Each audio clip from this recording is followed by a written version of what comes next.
he wants NATO to stop expanding in Ukraine, which was happening. Now, another thing I see in this Ukraine crisis is that Russia is claiming Ukraine because of its colonial history. Now, do you think that it is justifiable if Britishers start claiming India, because they also have a colonial history with us? So it is definitely unfair.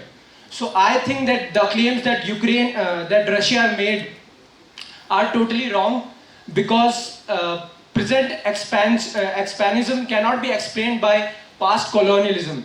So it is quite clear in front of us. And also, my fellow from Punjab University has mentioned that there are wars which are good or bad. So in this case, the war is a bad war.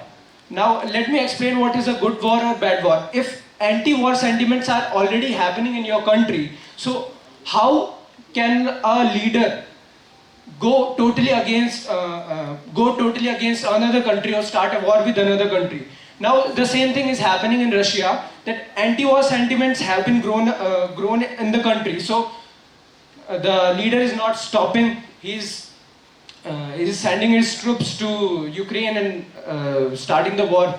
In the past, you can see that World War II was a good war, because it has to be there, because ultimately the Nazism has to be stopped.